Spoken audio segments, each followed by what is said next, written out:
جنہیں آزمایا گیا تھا حضرت ابو بصیر رضی اللہ تعالیٰ. ہمیں تو تھوڑا سا جھٹکا لگ جائے نا مذہب کا، تھوڑا سا لوگ دین کی طرف آتے ہیں تو اس میں نا تھوڑی تکلیف ہے. صحیح بخاری کی حدیث، اس میں تکلیف ہے، سچ کہہ رہا ہوں، صحیح بخاری کی حدیث ہے.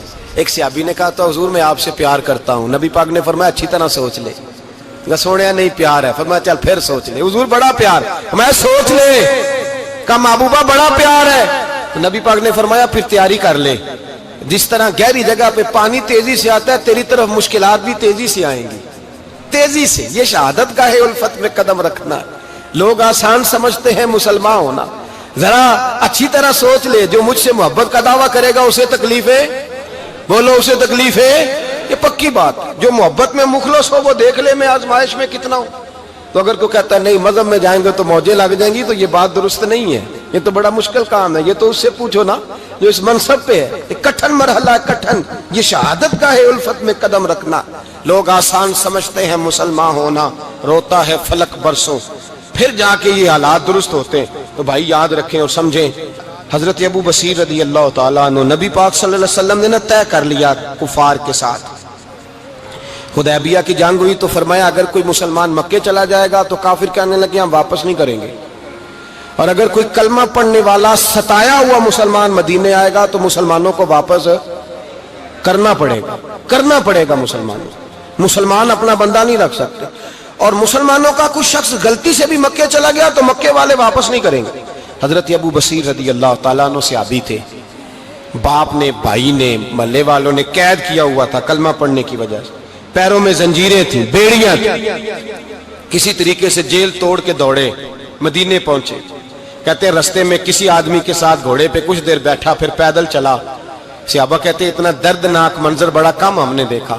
ابو بصیر جس گلی سے گزرتے وہاں خون پھیل جاتا، ان کی ٹانگیں خون سے کٹتی، وہ زنجیریں بندھی ہوئی. در رسول پہ حضور میں بھاگ کے آیا ہوں. کہتے ابھی نبی پاک صلی اللہ علیہ وسلم ان کی بات سن ہی رہے تھے کہ پیچھے سے قریش کے 2 سپاہی بھی آ گئے.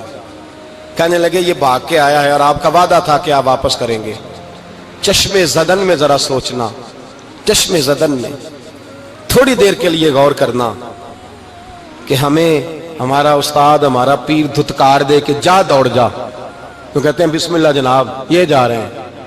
ایمان کی پختگی دیکھیں. اس نے تو ہمیں نکال ہی دیا جی. وہ کیسا بندہ ہے. یہاں تو کسی کے یہاں کوئی فاتحہ پڑھنے نہ جائے تو لوگ بگڑ جاتے ہیں. کہتے ہیں اس نے سلام نہیں لی، فاتحہ نہیں پڑھی، بس ختم، اس کو احساس ہی نہیں. حضرت سیدنا ابو بصیر سامنے کھڑے، سامنے 2 سپاہی آ گئے. ذرا دیکھیے ایمان کی پختگی، ایمان، یقین اور استقامت. امام بہقی نے دلائل کے اندر لکھا ہے، فرماتے ہیں نبی کریم صلی اللہ علیہ وسلم نے ان کی طرف دیکھا تو حضور کی مقدس آنکھیں آنسوؤں سے بھر گئیں. حضور نے فرمایا ابو بصیر تیری تکلیف مجھے نظر آ رہی ہے پر میں نے وعدہ کیا ہوا ہے. میں نے وعدہ. بھائی یہاں ڈٹ کے رہنا بڑا مشکل ہے، یہاں قائم رہنا بڑا کٹھن مرحلہ ہے. یہاں آزمائش کے موقع پر دین پر انہوں نے تو رکھا ہی نہیں. لوگ تانے دیتے ہیں، باتیں کرتے ہیں، رکھا ہی نہیں. تو پھر ان کا بنتا ہے. حضور نے فرمایا تجھے جانا پڑے گا. صحابہ کہتے ہیں پورے مدینے میں ایسے تھا جیسے سوگ کا سما ہو. جب وہ 2 سپاہی حضرت ابو بصیر کو پکڑ کے لے جا رہے تھے تو وہ پلٹ پلٹ کے پیچھے دیکھتے تھے، پلٹ پلٹ. پیروں میں خون ہے، آنکھیں آنسوؤں سے بھری ہوئی. فرماتے ہیں جب وہ پلٹ رہے تھے تو مدینے کی گلیاں بھی رو رہی تھی. میرے نبی پاک جب وہ آنکھوں سے اوجھل ہو گئے تو حضور بیٹھ گئے زمین پہ. نبی پاک نے رونا شروع کر دیا. فرمایا اللہ تو نے اس شخص کی مدد فرمانی ہے، اس پر کرم کرنا ہے، اللہ اس کا خیال فرمانا. اس کے لیے دعا کی. حضور روئے. حضرت ابو بصیر باہر نکلے تو وہ جو کافر تھے نا وہ کہنے لگے تو بڑا بنتا تھا ان کا، انہوں نے تجھے رکھا نہیں، تجھے رکھا بھی نہیں. تو حضرت ابو بصیر نے تھپڑ مارا منہ پہ. کہنے لگے میں وہ نہیں جو تھوڑی سی بات سے بدل جاؤں. ایمان، یقین اور استقامت کی دولت ملی ہوئی ہے.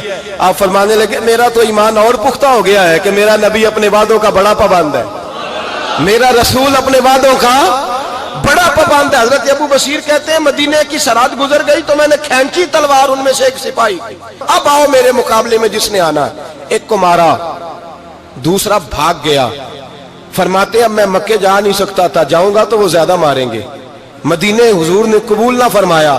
فرماتے ایک جنگل میں جا کے العیس نام کی ایک بستی تھی، وہاں ڈیرا لگا لیا، دریا کے کنارے، پانی پی لیتا، پتے کھا لیتا، تن تندور ہڈاں دا بالن تے اسی ہاواں نال تپایا، کپ کپ مکیاں پیڑے کیتے تے اتوں صبر پلے تھل لایا، تن دی ہانڈی تے من دا سالن اتے لون صبر دا پایا، غلام فریدا وے میں ساری تیری، غلام فریدا وے میں ساری تیری، تینوں وجہ یقین نہیں آیا؟ فرماتے سالوں پتے کھائے، اب جو بھی وہاں سے تنگ ہوتا وہ میرے پاس آ کے پناہ لیتا، جس کو مکے والے مارتے میرے پاس آ کہتے تانے دینے والے آ کے کہتے ہو تم کس طرح کے نوکر ہو، تمہیں تو انہوں نے رکھا ہی نہیں، ہم نے کہا چپ کر جا، وہ ہمارے آقا ہیں، وہ ہمارے آقا ہیں، رکھیں تب بھی ٹھیک ہے، نہ رکھیں اللہ اکبر، ایمان دیکھو، قوت دیکھو، جیڑیاں خسماں دی وچ رضا وسن پاگ جاگ جاندے اونا گولیاں دے تے میں گڈی ہتھ ڈور سجن دے، او جنج رکھے اونج رہنا ہے، واجب نہیں جے وچ شریعت مندہ خسم نو کہنا۔ فرمایا بس ٹھیک ہے، جس طرح حضور راضی ویسے ہی ہم راضی۔ حضرت ابو بصیر رضی اللہ تعالیٰ عنہ کے پاس 300 صحابہ کٹھے ہو گئے، 300۔ حضرت ابو بصیر جب مدینے کی سرحد سے گزر رہے تھے نا تو نبی پاک نے ایک آواز دی تھی، فرمایا ابو بصیر ایک وقت آئے گا کہ میرا پیغام تجھ تک پہنچے گا، ایک ٹائم آئے گا۔ حضرت ابو بصیر سے جب کوئی کہتا نا کہ زندہ کس بات پہ ہو تو فرمانے لگے مصطفیٰ کے فرمان پہ بڑا یقین ہے، بلاوا آئے گا، مجھے بلاوا، مجھے یقین ہے کہ مجھے بلاوا، بڑی امید ہے سرکار قدموں میں بلائیں گے، اور کرم کی جب نظر ہوگی مدینے، مجھے یقین ہے کہ مجھے بلاوا۔ حضرت ابو بصیر رضی اللہ تعالیٰ عنہ فرماتے ہیں کہ وقت گزرتا گیا، 300 لوگ کٹھے ہو گئے، جب کوئی مسلمانوں کا قافلہ مکے کے پاس سے گزرتا تو مکے والے لوٹ لیتے تھے، حضور نے بھی اجازت دی مدینے والوں کو، اگر ان کا قافلہ کوئی آئے تمہیں بھی حملے کی اجازت ہے، کفر کا مال مال غنیمت ہے۔ حضرت ابو بصیر کہتے ہیں جب بھی ہمارے قریب سے وہ رستہ تھا شام کی طرف جانے کا، جب بھی کافر گزرتے ہم ان کے قافلے پکڑ لیتے، لوٹتے، ہم بھی ان کو اس طرح کی سزا دیتے جو مسلمانوں کو دیتے تھے۔ فرماتے ان کا جینا محال ہو گیا، ہاتھ باندھ کے نبی پاک کی بارگاہ میں گئے، کہنے لگے یہ شرک ختم فرما دیں اور آپ ان کو بلا لیں، بلا لیں۔ حضرت ابو بصیر فرماتے ہیں میں بوڑھا آدمی تھا، دن بھر میں کام کرتا، محنت کرتا، اس علاقے میں کھیتی باڑی کرتا، جب رات ہوتی تو میں کسی پہاڑ کے ٹیلے پہ بیٹھتا اور مدینے کی جانب منہ کر لیتا، اور میں انتظار کرتا بلاوا کب آئے گا، کب حضور کا پیغام آئے گا، میں انتظار کرتا۔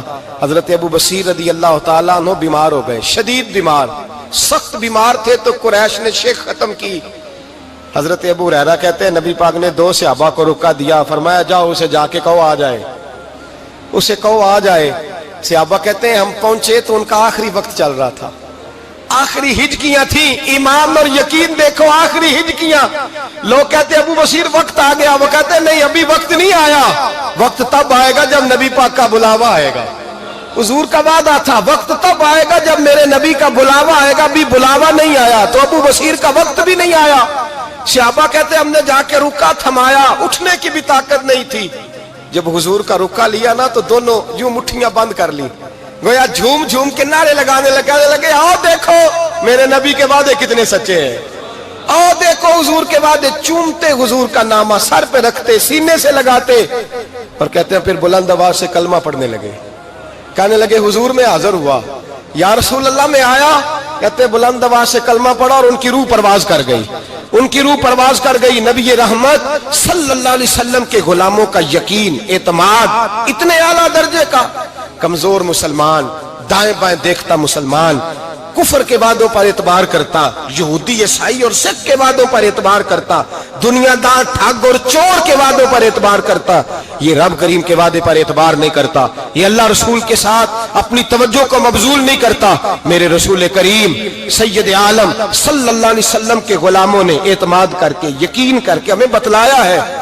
کہ جب تیرے پاس یقین کی دولت ہوتی ہے پھر تو دنیا کا طاقتور آدمی ہوتا ہے، جب تیرے پاس ایمان کی قوت ہوتی ہے تو دنیا کا سب سے مضبوط شخص ہوتا ہے۔ اپنے آپ کو مضبوط کریں، اپنے اندر ایمان کی توانائی پیدا کریں، یہ جھوٹے وعدوں پر، جھوٹی تسلیوں پہ اپنے آپ کو زندہ نہ رکھیں، نہ دیکھیں دائیں بائیں کیا ہو رہا ہے، توجہ سیدھی اللہ رسول کی جانب رکھیں، مضبوط ایمان پیدا کریں، تگڑا دانائی والا۔